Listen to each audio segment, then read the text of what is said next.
नमस्कार, स्वागत है आपका हमारे खास कार्यक्रम सवाल मध्य प्रदेश का में। मैं हूं आपके साथ नदीम अहमद। सवाल मध्य प्रदेश का में आज बात प्रदेश के मंदिरों की करेंगे। दरअसल मध्य प्रदेश में मंदिरों की जमीन को लेकर बड़ा विवाद सामने आया है। प्रदेश के पूर्व मुख्यमंत्री दिग्विजय सिंह ने आरोप लगाया कि बीजेपी सरकार देवताओं के नाम पर दर्ज भूमि की नीलामी की तैयारी कर रही है, जो सुप्रीम कोर्ट और हाई कोर्ट के आदेशों का उल्लंघन है। इसलिए आज का विषय है मंदिर की जमीन सियासी बीन।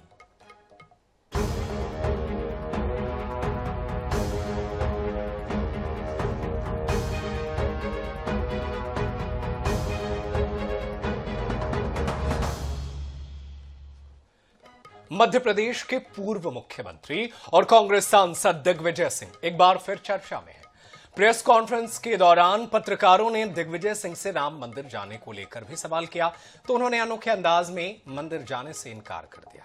साथ ही दिग्विजय सिंह ने वर्तमान मोहन सरकार पर यह भी आरोप लगाए कि बीजेपी सरकार देवताओं के नाम पर दर्ज मंदिर की जमीन की नीलामी की तैयारी कर रही है। दिग्विजय के आरोपों पर बीजेपी ने भी पलटवार किया है। पहले एक रिपोर्ट देखिए, उसके बाद इस पर चर्चा को आगे बढ़ाएंगे। मंदिरों की जमीन पर सरकार की नजर। दिग्विजय के आरोप पर फिर से गरमाई बहस। अयोध्या जाने के सवाल पर आया जवाब। बीजेपी ने पलटवार करके पूरा किया हिसाब। मध्य प्रदेश के पूर्व सीएम और राज्यसभा के सांसद दिग्विजय सिंह ने गुरुवार को राज्य की बीजेपी की सरकार पर बड़ा और गंभीर आरोप लगाया। उन्होंने कहा कि प्रदेश की सरकार हिंदू मंदिरों की उस जमीन को नीलाम करने की योजना बना रही है जो कि राजस्व रिकॉर्ड में देवताओं के नाम पर दर्ज है। दिग्विजय ने राज्य सरकार के 22 अप्रैल 2023 के आदेश का जिक्र करते हुए कहा, इसके मुताबिक जिन मंदिरों के पास 10 एकड़ से ज्यादा जमीन है उसे नीलाम किया जाएगा और उनसे प्राप्त राशि सरकारी खाते में जमा करवाई जाएगी। इसी आदेश के तहत गुना जिले के आरोन में स्थित राम जानकी मंदिर के पुजारी प्रद्युमन दास को नोटिस दिया गया है। पुजारी उत्थान कल्याण समिति के अध्यक्ष मंगल भारती के हवाले से दिग्विजय सिंह ने ये भी कहा कि इस मामले में सुप्रीम कोर्ट स्पष्ट आदेश दे चुका है कि मंदिरों की जमीन देवता के नाम पे दर्ज होती है, उसे ना तो नीलाम किया जा सकता है और ना ही लीज पर दिया जा सकता है और ना ही कलेक्टर के नाम पर स्थानांतरित किया जा सकता है।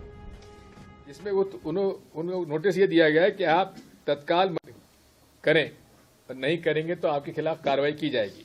जब ये कल मेरे पास आए तो मैंने इसके बारे में जानकारी ली, तो एक मध्य प्रदेश पुजारी उत्थान कल्याण समिति है, उन्होंने मुझे जानकारी दी कि हम लोगों के पिटीशन पर सुप्रीम कोर्ट ने, माननीय उच्चतम न्यायालय ने ये स्पष्ट आदेश दिया है कि ये मंदिर या जमीनें जिसका मालिक मंदिर में स्थापित जो हमारे इष्ट देव हैं, ये उनकी जमीनें हैं, इसको नीलाम नहीं किया जा सकता। दिग्विजय सिंह सिर्फ इन्हीं बयानों को लेकर चर्चा में नहीं है। अयोध्या में राम मंदिर जाने के सवाल पर उनका दिया हुआ जवाब सुर्खियों में आ गया है। ये ऐसा है, मैं अब आदि शंकराचार्य जी के अद्वैत वेदांत का अध्ययन कर रहा हूँ और 25 जनवरी को यहाँ के वाइस चांसलर है हमारे उज्जैन संस्कृत यूनिवर्सिटी के, उनका मैं यहाँ प्रवचन कराऊंगा। अद्वैत वेदांत क्या है? अहम ब्रह्मास्मि, मेरे में ही ब्रह्म है, इसलिए मुझे कहीं जाने की आवश्यकता नहीं है, मेरे हृदय में नारायण विराजमान है। दिग्विजय के इन बयानों से एक बार फिर से धर्म और राजनीति पर बहस तेज हो गई है। इस बार दिग्गी राजा पर बीजेपी की क्या प्रतिक्रिया आई है, जरा इस पर भी गौर कर लीजिए। ये दिग्विजय सिंह जैसे नेता हैं जो सनातन के विरुद्ध काम करते हैं। यहाँ तक कि भगवान राम के मंदिर में जाने तक से इन्हें आपत्ति है। ये रोजा इफ्तारी करवाने वाले और जामा मस्जिदों में यात्रा करने वाले नेता हैं। ये केवल सनातन के नाम पर झूठ बोल सकते हैं। बहरहाल दिग्विजय सिंह के बयान पर भले घमासान मचा हो, लेकिन उन्होंने इस बार सनातन से जुड़े विषय पर ही बहरहाल दिग्विजय सिंह के बयान पर भले ही घमासान मचा हो, लेकिन उन्होंने इस बार सनातन से जुड़े विषय पर ही बीजेपी की सरकार को घेरा है। ये मुद्दा 50,000 से ज्यादा पुजारियों से जुड़ा हुआ है, साथ ही इसमें लोगों की आस्था भी जुड़ी हुई है। Bureau report, INS 24/7 Bhopal. तो मध्य प्रदेश में विपक्ष का कहना है कि सरकार की नजर मंदिरों के जमीन पर है और सरकार मस्जिदों के जमीन को नीलामी कर रही है और विपक्ष इसका विरोध कर रहा है। इस पूरे मामले पर पूर्व मुख्यमंत्री दिग्विजय सिंह सामने आए हैं और प्रेस कॉन्फ्रेंस कर वो लगातार इसका विरोध कर रहे हैं और उनका कहना है कि ये इसका अधिकार जो है वो सरकार को नहीं है। सुप्रीम कोर्ट का भी हवाला दे रहे हैं। और चलिए आज इसी पर चर्चा करते हैं। हमारे साथ कुछ खास मेहमान जुड़े हैं। सबसे पहले उनका आपसे तारुफ करवा देते हैं। हमारे साथ आज 4 मेहमान जुड़ेंगे। इनमें सबसे पहला नाम कांग्रेस की तरफ से है भास्कर मिश्रा, जो कांग्रेस पार्टी का पक्ष रखेंगे। सर, आपका बहुत स्वागत है INS 24/7 पर। और इसके अलावा ब्रजेश पांडे हैं, भारतीय जनता पार्टी का पक्ष रखेंगे। आपका बहुत स्वागत है सर। और वरिष्ठ पत्रकार आशीष दुबे हैं, जो इस पर जो है अपना पक्ष रखेंगे। इसके अलावा पंडित महेश पुजारी महासंघ के राष्ट्रीय अध्यक्ष हैं, वो भी हमारे साथ इस कार्यक्रम में जुड़ेंगे। तो सबसे पहले रुख बीजेपी का करेंगे, क्योंकि जनता ने बीजेपी को बड़ी जिम्मेदारी दी है। ऐसे में सबसे पहला सवाल जिम्मेदारों से ही पूछता हूं। बीजेपी के प्रवक्ता है हमारे साथ ब्रजेश पांडे जी, आपसे पहला सवाल यही है, क्यों आप मंदिरों की जमीन को नीलामी कर रहे हैं? विपक्ष का आरोप है कि आप जो है ये काम जानबूझकर कर रहे हैं, वो सुप्रीम कोर्ट का हवाला दे रहे हैं। क्या कहेंगे आप दिग्विजय सिंह के तमाम आरोपों पर? देखिए, दिग्विजय सिंह जो जितनी भी बातें कर रहे हैं या जिस बात का उल्लेखन कर रहे हैं 10 एकड़ की जमीन का, हाँ। सर दिग्विजय सिंह जी का इस मसले पर होमवर्क कंप्लीट नहीं। सुप्रीम कोर्ट ने अपने एक आदेश में दिया था तमिलनाडु सरकार में, उसका AIR में उल्लेख है सुप्रीम कोर्ट की उसमें, कि मंदिर की जमीन होती है, मंदिर की जमीन का जो मालिकाना होता है, टाइटल जो होता है, वो वहाँ के जिले का प्रशासक, कलेक्टर, DM होता है।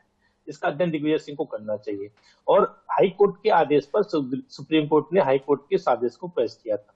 मैं समझता हूँ दिग्विजय सिंह का जो भी बयान है, चाहे वो कह रहे हो हम ब्रह्मास्त्र आदि गुरु, लेकिन सुप्रीम कोर्ट के एक आदेश के मुताबिक तो मंदिर की जमीन का असली मालिक मंदिर का विराजमान देवता होते हैं। एक आदेश पर मंदिर का विराजमान देवता होता है, लेकिन हाई कोर्ट के एक आदेश पर, तमिलनाडु सरकार के एक आदेश पर सुप्रीम कोर्ट ने यह भी कहा है कि जो मंदिर हमारी प्राचीन काल की पुरातत्व की मंदिरें हैं, उसका मालिक जो होता है वहाँ का प्रशासक होता है, ट्रस्ट जो होता है, ट्रस्ट ने अपना अधिकार दे रखा है कि कलेक्टर वहां पर उसकी देखरेख करेगा। दूसरी बात यह है कि दिग्विजय सिंह जितनी भी बातें कर रहे हैं, जैसे आज उन्होंने जो बातें किया, मीडिया के सामने कहा अहम ब्रह्मास्त्र, ये मैं समझता हूँ ये एक कितने कांग्रेस के एक सीनियर नेता को शोभा नहीं देता है, क्योंकि आद्य गुरु शंकराचार्य जी ने जो इस बात की इसका उल्लेख जो होता है वास्तव में मिलता है यजुर्वेद में है। और ये जो है आत्म साक्षात्कार की बात है, आत्म साक्षात्कार और परम चेतना की बात है। हम समझते हैं इसमें एकात्मकता का मिलन होता है, जो इस बात का प्रयोग है कि योग और वेदांत जो होता है वो जीवन का अंतिम लक्ष्य है। तो ये दिग्विजय सिंह जी को ये समझना पड़ेगा कि मैं, ठीक है, दिग्विजय सिंह को समझना पड़ेगा। सर, मैं आपको रोकना चाहूंगा। हमारे साथ जो है पुजारी महासंघ के राष्ट्रीय अध्यक्ष जुड़े हैं, सबसे पहले उनसे जान लेते हैं कि आखिर मामला क्या है। पंडित महेश पुजारी जी, मैं आपसे जानना चाहता हूं, सरकार ने जो ये फैसला किया है, आप लोगों की क्या राय है? क्योंकि आप जो हैं वो मंदिरों के प्रबंधन करते हैं, आप देखभाल करते हैं, सरकार के फैसले को आप कैसे देखते हैं? देखिए, एक बात है, जब पहले राजा महाराजा होते थे और मंदिर के संचालन के लिए वो जमीन और भूमिया पुजारियों को दे देते थे। हाँ, वो पुजारियों को दी जाती थी, पुजारी लोग उसको खेती करते थे और खेती से जो आय होती थी उससे मंदिर का खर्चा भी चलाते थे और अपने परिवार का भरण पोषण भी करते थे।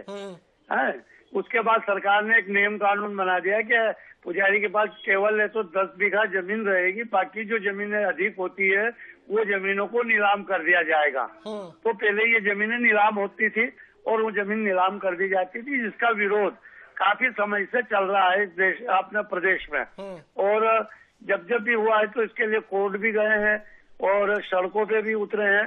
तो उसका अंतिम निर्णय ये हुआ था शिवराज सिंह जी के समय में कि मंदिरों की जो जमीन और भूमि है उसकी नीलामी यदि होगी तो पुजारी की सहमति से होगी, नहीं तो अन्यथा नहीं करे कोई अधिकारी। तो आप लोग सरकार के फैसले से सहमत हैं? बिल्कुल, उन्होंने कहा पुजारी के सहमति से होगी।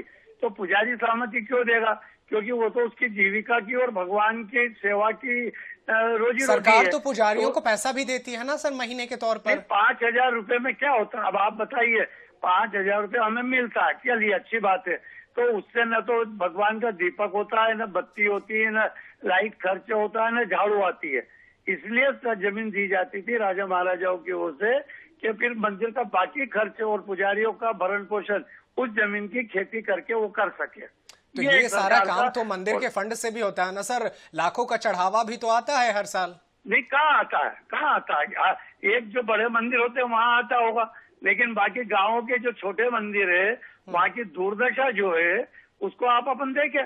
हम तो हजारों मंदिर की बात कर रहे हैं, बड़े मंदिर जहाँ है वहाँ की तो जमीन है सरकार के पास है, मंदिर की व्यवस्था है, वहाँ का चढ़ावा है, उससे प्रबंध व्यवस्था है, उससे कोई आपत्ति नहीं है।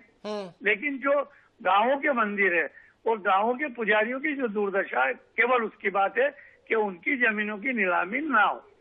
लेकिन एक ये भी तो बात है ना सर कि अगर जरूरत से ज्यादा जमीन है और वो मंदिर के पास यूं ही पड़ा है तो सरकार उसका सही इस्तेमाल कर सकती है, उस पैसे का इस्तेमाल कर सकती है। नहीं हो पाता है।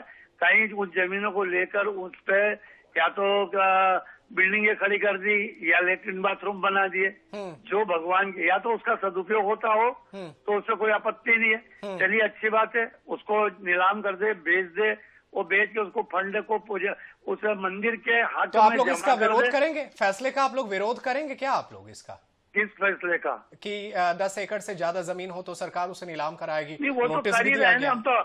हम तो 50 साल से कर रहे हैं कि मंदिरों का सरकारीकरण। तो जब आप विरोध कर रहे हैं और कहते हैं कि बीजेपी जो है हिंदुओं के अधिकतर जो है वो पक्ष में रही है, कई नहीं, बयानों से हमने लगता है। नहीं कहा है, लेकिन नहीं, मैं आपको नहीं कह रहा हूं, क्योंकि हम तो ये कह रहे हैं कि जब बीजेपी की सरकार में जो यदि गलत हुआ है तो उसको सुधारा भी है। बिल्कुल। तो लेकिन जब ये फैसला आता है तो कांग्रेस को मौका मिलता है, ये सवाल है। बहुत शुक्रिया सर आपका। कांग्रेस पार्टी के प्रवक्ता जुड़े, उनका अब रुख कर लेते हैं। हमारे साथ भास्कर मिश्रा जुड़े हुए हैं। भास्कर जी, क्या कहेंगे? देखिए, सरकार में बीजेपी है और उसके होने के बावजूद भी हिंदू मंदिरों के जमीन को नीलामी के फैसले आए हैं। एक तर्क ये भी है कि जरूरत से ज्यादा जमीन है, उसका सरकार इस्तेमाल अगर सही से करती है तो गलत क्या है इसमें? नमस्कार नदीम जी, आपको और सभी हमारे को पैनलिस्ट को नमस्कार, और मध्य प्रदेश की जनता को सादर प्रणाम करता हूं। देखिए नदीम जी, एक कहावत हमेशा से कही जाती रही है भाजपा के लिए, मुंह में राम बगल में छुरी, मौका पाओ काटो झुरी।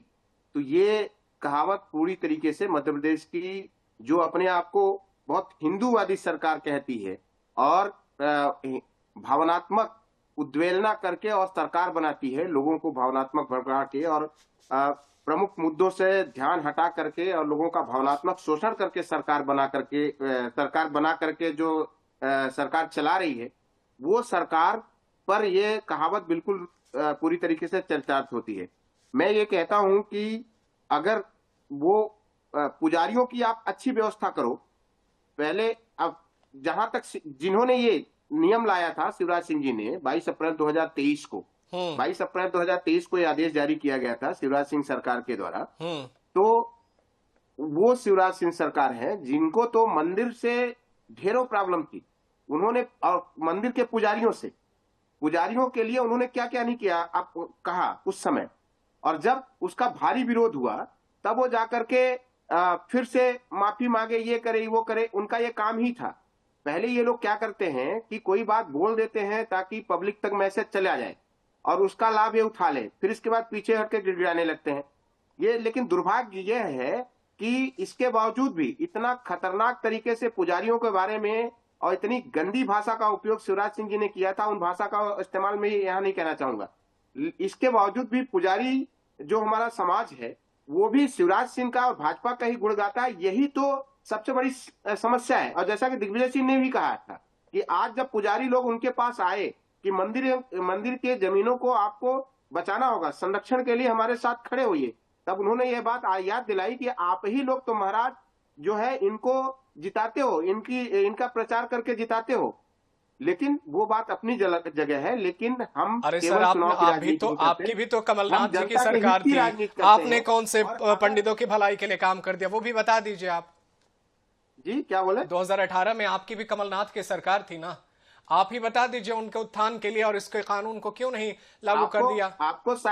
नदीम जी, आपको शायद याद नहीं है, हमारी सरकार जब थी उस समय पुजारियों के लिए एक निश्चित वेतन की व्यवस्था की और पुजारियों के वेतन बढ़ाया गया था और हम लोगों ने मंदिरों के पुनर्निर्माण का काफी प्लान बनाया था और दुर्भाग्य से वही लोग प्लान जिनको ना कि- बनाए थे सर, जमीन पर नहीं उतारे ना। ठीक है, मैं लौटूंगा आपके पास सर, मैं लौटूंगा आपके मेरी पास। बात सुन तो सभी लीजिए। का हमारी कमेंट सरकार ले चली लेते हैं गई सर। थी इन्हीं लोगों के द्वारा। लोग जिन लोगों ने बड़ी देर से इनको आपको सुन रहे हैं मंदिरों सर जी। से और वास्तविक ठीक सनातन है। धर्म से घृणा है, वास्तविक उन लोगों और ने सरकार नकली, चलाई। इस पर बात होगी। हमारे साथ वरिष्ठ पत्रकार आशीष दुबे बहुत देर से सुन रहे हैं। सर, आप इस फैसले को किस तरीके से देखते हैं? देखिए, मंदिर तो सभी सियासी पार्टी, सियासी जमात के लोग जाते हैं। ऐसे में ये जो फैसला हुआ है, क्या ये जो मंदिर के पुजारी हैं उनको नाराज करने की कोशिश है, या आपको लगता है कि हाँ ये ठीक है ताकि मंदिरों के जो एक्स्ट्रा जमीन है उनका इस्तेमाल हो? देखिए, नाराज करना तो मुझे नहीं चाहते कि जो मौजूदा निजाम है वो चाहेगा कि नाराज हो, क्योंकि ये मामला ऐसा भी है जो भाजपा के भाजपा की जो एक आइडियोलॉजी है या जो भाजपा का जो मूल जो फोकस है उसकी तरफ जाता है। तो ऐसा तो नहीं है, लेकिन क्योंकि आदेश पुराना है, इस पर काफी समय से इस तरह की व्यवस्था है और इस पर नाराजगी भी है और ऐसे समय भी आदेश आया है। तो इसकी दो पहलू हो सकते हैं, या तो प्रशासनिक रूप से इसको फिर से अमल में लाने की कोशिश की गई है या सरकार के कहने पर इस पर आगे बढ़ने की प्रयास किया जा रहा है। ये दोनों चीजें हैं। तो नाराजगी जो है वो सामने है, हम देख रहे हैं, लेकिन इसका कुछ पक्ष भी हो सकता है। जैसा ही मैं चर्चा सुन रहा था जिसमें कहा गया था बड़े शहर के जो बड़े मंदिर हैं वहां पे बड़ी जमीनें हैं और वो उन मंदिरों को अपनी एक इनकम भी होती है जिससे मंदिरों का प्रबंधन हो जाता है। तो ठीक है, जो छोटे शहर है, कस्बों में या गांव में जो मंदिर है जिनके साथ जमीन है, वो तर्क भी ठीक लगता है। वो कैसे सारी व्यवस्थाएं जब करेंगे उस क्योंकि वहां तो इस तरह के चढ़ावे, बिल्कुल, वहां जो छोटे मंदिर है वहां की बात सही है। लेकिन आशीष सर, मेरा सवाल एक ये भी है आपसे कि मैंने ही देखा है और कई ऐसे संगठन हैं जो बीजेपी को पूरे तरीके से समर्थन देते हैं, लेकिन वो चाहते हैं कि मंदिरों को आजाद किया जाए। वो प्रशासनिक दखल से कई बार नाराज होते हैं, सड़कों पर आते हैं। क्या इससे वो और नाराज नहीं होंगे? नहीं, निश्चित तौर पर होंगे ना। जैसे अभी बात आई कलेक्टर की, तो कलेक्टर तो पूरे जिले में बहुत सारी चीजों के प्रशासक होते हैं, संचालक होते हैं। कई बड़े मंदिर जो है मध्य प्रदेश में उसके भी वो ट्रस्ट के हेड हैं, तो वो तो होते ही हैं। लेकिन मैं ये कहना चाह रहा हूँ कि जो कस्बे गांव के मंदिरों की जो बात अभी कही गई, वहां पे उनके पास जमीनें हैं, उसको बेच के, तो उसको उन जमीनों को बेच के या नीलाम करके सरकार उस जगह पे कौन सी कमाई कर लेगी? सवाल ये है। वहां पर थोड़ी इतनी कीमत है उन जमीनों की कि जहां पे बैठ के वो मान लीजिए किसी गांव की जमीन है तो वहां पे कोई मल्टी स्टोरी थोड़ी बन पाई। हाँ। तो सवाल है कि प्रशासनिक कोई इस तरह की चीजें हैं कि कलेक्टर ने उन्हें अपनी योजना में ले लिया है, उस जमीन को या कुछ कर लिया। तो बेहतर ये है कि उसका तार्किक परिणति हो, पुजारियों से सरकार बात करे, फिर से बात करे, क्योंकि नई सरकार है, वो फिर से बात कर ले, एक अंतिम और अधिकतम सहमति तक पहुंचने की कोशिश करे। यदि वाकई जमीनें बहुत ज्यादा है और यूजलेस है या उसका उपयोग प्रशासन बहुत अच्छे तरीके से कर सकता है, तो उसका पूरा प्लान सामने लाके बात ठीक है, पूरे प्लान को सामने लाना, ये बिल्कुल आपने ये सही बात कही। ब्रजेश पांडे जी, आपने तमाम बातों को सुना, इसको मैं छोटा छोटा सवाल बना देता हूं। मेरा पहला सवाल ये है कि देखिए, एक मंदिर के पुजारियों को 5,000 रुपए तनख्वाह मिलती है। 5,000 में क्या हो सकता है? कौन पुजारी अपना परिवार चला लेगा? और दूसरा सवाल यह है कि बिना पूरी तरीके से सहमति के ये करेंगे तो क्या ये ठीक है? आप क्या कहेंगे इस पे? लेकिन नदीम जी बहुत स्पष्ट है। मध्य प्रदेश की डॉक्टर मोहन यादव जी की सरकार ने इन सारे विषयों पे विस्तृत अध्ययन किया है और जितने भी पुजारी महासभा के अध्यक्ष साहब से लेकर के जितने भी इस क्षेत्र से जुड़े, अध्यात्म से जुड़े लोग हैं, उन सबके साथ हमारे लगातार संवाद हो रहे हैं। जो महत्वपूर्ण बात है, आज बीजेपी की सरकार ने नर्मदा न्यास अधिनियम का गठन करने का प्रयास किया है। नया आध्यात्मिक विभाग बनाया गया है मध्य प्रदेश सरकार द्वारा। संस्कृत भाषा को बढ़ावा। अरे सर, बढ़ावा देने की बात करते तो सबसे पहले आप ये फैसला लेते कि हम पुजारियों की जो सैलरी 5,000 है उन्हें हम 15,000 20,000 करेंगे। आप सवाल करते हैं नवीन जी, आप सवाल कर रहे हैं तो मैं सुनता हूँ, थोड़ा नहीं, मैं ये कह रहा हूँ सर, सुनिए ना, मुझे 30 सेकंड आप काम अच्छा कर रहे हैं, मुझे कोई दिक्कत, आपने सबको समय दिया, मुझे भी समय मैं दिया। आपको समय दे रहा हूं, पर ये मेरे को सवाल है आपसे कि आप जो 5,000 सैलरी है, सबसे पहले उन्हें कहिए कि हम आपको 20,000 करेंगे, 25,000 करेंगे, तब मैं आपकी जमीन को लेकर के उसे यहां इस्तेमाल करूंगा। हमने आपसे क्या कहा, हमने आपसे क्या कहा, पहले आप सुनिए तो पूरी बात। जब तक हमारे आप पूरा पक्ष नहीं सुनेंगे तब तक आप निर्णय नहीं ले सकते। नहीं, मैं निर्णय नहीं ले रहा हूं, जनता निर्णय लेगी। सरकार ने उसको लेके अपना रोड मैप तैयार किया है, मध्य प्रदेश सरकार ने। और आप एक चीज मैं आपको आश्वस्त कर रहा हूं कि भारतीय जनता पार्टी की सरकार में मंदिरों के संरक्षण संवर्धन के लिए लगातार दूरगामी प्रयास हो रहे हैं। हमने जो राम पथ गमन समिति, आपको ध्यान होगा कमलनाथ जी की 2018 में सरकार थी कांग्रेस की, 50,000 करोड़ रुपए स्वीकृत किया था कमलनाथ ने। कमलनाथ जी की सरकार ने चित्रकूट से लेके प्रभु श्री राम जहां जहां भी गए, मध्य प्रदेश से इलाके से होते हुए दंडकारण्य छत्तीसगढ़ तक, वहां की मंदिरों को हाईटेक करने की व्यवस्था किया था। चित्रकूट में उन्होंने कहा था कि हम बहुत अच्छी 4 लेन सड़क बनाएंगे। जब शिवराज जी की सरकार दोबारा आई तो उन्होंने राम पथ गमन निर्माण का कार्य नहीं, आप काम ये सवाल देखिए, ये जवाब नहीं दूसरी है बात मेरा। सुनिए ना सर, आप अच्छा बोल रहे हैं, बातों को कहां ले जा रहे हैं ये सवाल है। सवाल आप मेरा ये है कि आप जब इस तरीके का फैसला लेते हैं तो सरकारी और भूमि जो खाली है वो बहुत सारे विभागों की है, सिर्फ मंदिरों की ही तो भूमि खाली नहीं है ना। बयानबाजी कर रहे हैं जी, आप इस चीज को समझ रहे हैं। मैं बयानबाजी बिल्कुल नहीं कर रहा हूं सर। मंदिरों की खाली जमीन है तो बहुत सारे और विभाग हैं, उनके भी जमीन खाली है। मैं दिग्विजय सिंह जी की बात कर रहा हूँ। जितना पॉलिटिकल ड्रामा कर सकते हैं एक दिन चर्चा में बने रहने के लिए, उसके बाद उनका ठीक है जो है चेहरा सामने। माफी चाहूंगा सर, वक्त की कमी है। पॉलिटिकल ड्रामा सर क्या करेंगे भास्कर मिश्रा जी? वो कह रहे हैं कि आप ये पॉलिटिकल ड्रामा करते हैं, हिंदुत्व के बारे में पूरा फिक्र करते हैं, मंदिरों का संरक्षण देते हैं।